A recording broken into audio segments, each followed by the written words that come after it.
तो दोस्तों ये भी एक काफ़ी बड़ी खबर है। इसको इस तरह समझा जाए कि यूक्रेन से ही जोड़ के देखा जा रहा है इस मुद्दे को। पेरिस बेस्ड जो IAEA है, इंटरनेशनल एनर्जी एजेंसी, जो कि यूरोप वगैरह में और डेवलप्ड कंट्रीज़ में जो एनर्जी या ऊर्जा की खपत है उस पर नज़र रखती है। उसका कहना है कि रूस की तरफ से जो है इस बार नेचुरल गैस कम सप्लाई किया जा रहा है, जानबूझ करके बाधित किया जा रहा है। और इस कारण से जो है जो ठंड जो है, जो कि एकदम उस समय ऊर्जा की बहुत ज़्यादा ज़रूरत रहती है, पूरे यूरोप में ज़बरदस्त मांग रहती है। इस कारण से जो है वो यूरोप में जो है वो गैस की किल्लत होती जा रही है। और ये भी कहा जा रहा है कि कुछ देशों ने जो है स्टोरेज फैसिलिटी बना रखी है ताकि एक बफर रहे। लेकिन अब वो स्टोरेज फैसिलिटी भी जो है उसमें उन देशों को जो है उसमें से लेना पड़ा है, क्योंकि अपने नागरिकों की ज़रूरत पूरी करने के लिए जो है, और अभी ठंड के पीक सीज़न में। हालांकि रूस का कहना है कि ये बिल्कुल ही बेबुनियाद आरोप है। और जो रूसी कंपनी है गैसप्रॉम, उसकी तरफ से कहीं कोई कमी नहीं की गई है।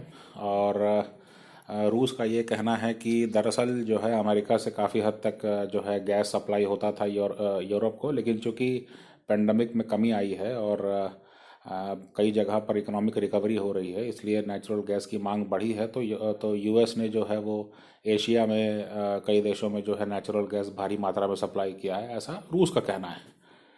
अब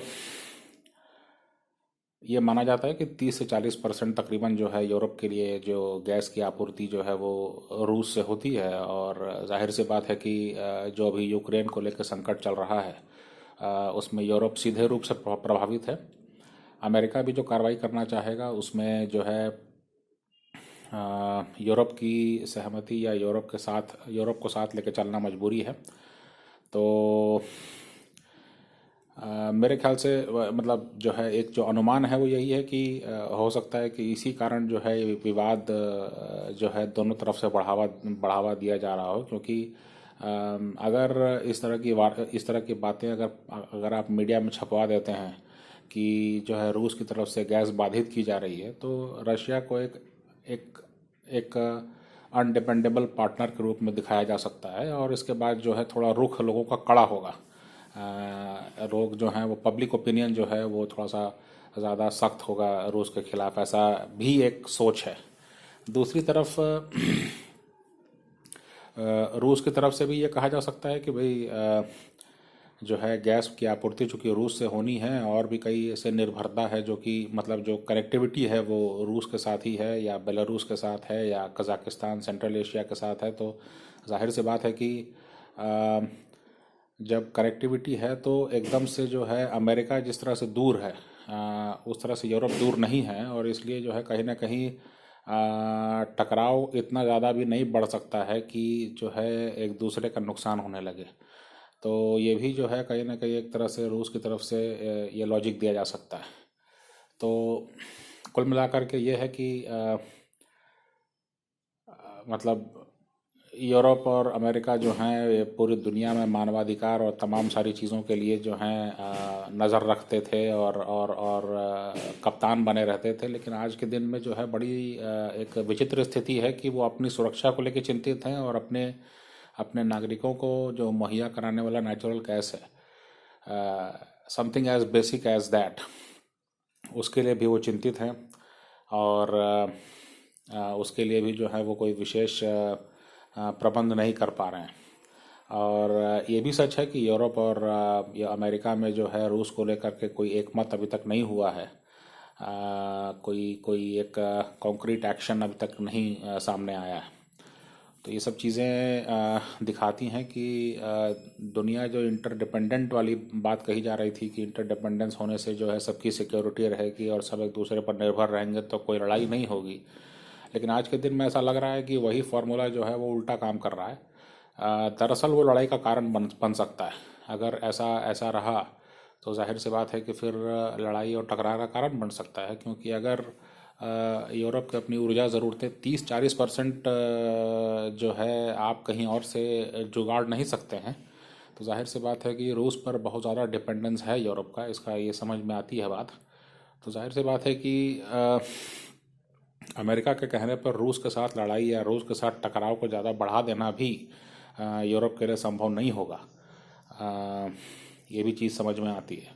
दूसरी बात यह है कि जिस तरह का स्ट्रक्चर है यूरोप का, और जिस तरह छोटे छोटे देशों में बटे हुए हैं और उनका भी अपना इतिहास है, वो भी काफ़ी कठिनाइयाँ पैदा कर रहा है इस मुश्किल को हल करने में। और कोई ठीक रोड मैप जो है तैयार नहीं हो रहा है कि कैसे जो है इस मुश्किल से निकला जाए।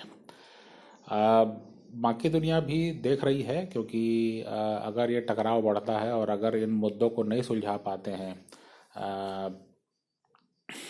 यूरोप हो गया, चाहे रशिया हो गया, चाहे यूक्रेन हो गया, चाहे अमेरिका हो गया, तो फिर जो है ये माना जाए कि जितना लंबा खींचेगा ये मामला, उतना ज़्यादा जो है एक दूसरे के प्रति अविश्वास बढ़ेगा, उतना ज़्यादा जो है एक दूसरे के प्रति कलह कलेश बढ़ेगा। और उसका असर ये होगा कि फिर जो बाकी देश हैं उनके लिए जो है कहीं कोई एक तरह से जो है उनको सोचना पड़ेगा कि मतलब जो जो ग्लोबलाइजेशन की बात जो एक प्रॉब्लम को सॉल्व करने के लिहाज से की गई थी, वो बाकी देशों को भी सोचना पड़ेगा कि भाई अगर एक खेमेबाजी अगर आज हो रही है, और हमको भी आज नहीं तो कल चुनना पड़ सकता है कि हमारे कुछ इंटरेस्ट जो हैं वो पश्चिम के देशों के साथ हैं, बाकी इंटरेस्ट जो हैं वो रूस के साथ हैं, सेंट्रल एशिया के साथ हैं। तो हमको भी हो सकता है कि हमको ये तय करना पड़े कि हाँ, हम इन इंटरेस्ट को छोड़ के और इन इंटरेस्ट के लिए हम इस खेमे में जाते हैं।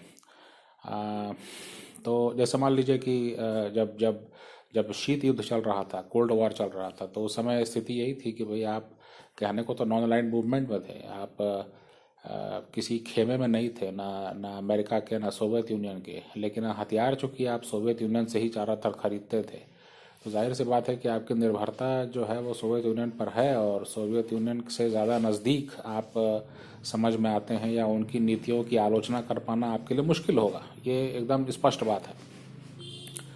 तो इस तरह की जो मुश्किलें हैं बाकी सबके सामने भी आएंगी, और इसमें जो है जो ये टकराव बढ़ा हुआ है, इसमें हम चीन को पूरी तरह से हम भूल रहे हैं। चीन जो है वो अलग ही एक फैक्टर है जो कोल्ड वॉर में नहीं था। आज के दिन में जो है चीन एक अलग फैक्टर है जो कि पूरे दक्षिण चीन सागर से लेकर के ताइवान से लेकर के, और अगर ताइवान अगर उसके हिस्से चला जाता है, या ताइवान जो है अगर वल्नरेबल है, तो ताइवान से कितनी दूर है जापान, या कितनी दूर है साउथ कोरिया, और ये टेरिटरीज जो हैं वो कितना इंडिपेंडेंट रह पाएंगी, इसको भी देखने की ज़रूरत है। तो कुल मिला करके जो है एक रीड्राइंग ऑफ मैप हो रहा है, एक नक्शे पर जो है रद्दो बदल हो रहा है, और हर कोई ये चाह रहा है कि दूसरा ये ना कर पाए, लेकिन वो खुद वही करने की फिराक में है। ये बिल्कुल स्पष्ट है। इसके अलावा जो है दूसरी बात यह है कि क्लाइमेट चेंज जो है एक और बड़ा फैक्टर है जो ग्लोबलाइजेशन को भी बहुत ज़्यादा प्रभावित कर रहा है। ये माना जा रहा है कि जो अब टेम्परेचर्स हैं वो यूरोप और अमेरिका में भी जो है बहुत एक्सट्रीम हो रहे हैं, और रेनफॉल भी जो है वो हमने भारत में देखा है कि रेनफॉल वगैरह जो है वो शहरों में अचानक से 2-3 दिन में इतनी ज़्यादा वर्षा हो जाती है कि जीवन अस्त व्यस्त हो जाता है, और उसको संभालने में जो है सरकारों को काफ़ी खर्चा करना पड़ता है। और इसके अलावा आबादी की संकट तो है ही, कई देशों में खाद्यान्न का संकट जो है वो दिखने लगा है सामने। उन्हें खाद्य पदार्थ अगर नहीं मिलेंगे या इतने महंगे मिलेंगे कि वो लोग अफोर्ड ना कर पाएँ, तो उस स्थिति में जो है हर देश के भीतर भी जो है वो टकराव की स्थिति बन सकती है, और इन चीज़ों से सभी जूझ रहे हैं। इसमें कोई एक्सेप्शन नहीं है, कोई कम कोई ज़्यादा है, लेकिन क्लाइमेट चेंज जो है उसने खाद्यान्न संकट को जो है बहुत बुरी तरह से जो है उभार के रख दिया है। और जो एक समझ बन रही थी कि अब शायद सेना का इस्तेमाल ना हो या हथियारों का इस्तेमाल ना हो, क्योंकि अब तो हम सब ट्रेड के लेकर के दूसरे पर निर्भर हो जाएंगे, वो चीज़ पूरी तरह से जो है आ, एक एक शोषा साबित हुई है। और अब दुनिया कठिन स्थिति की ओर देख रही है।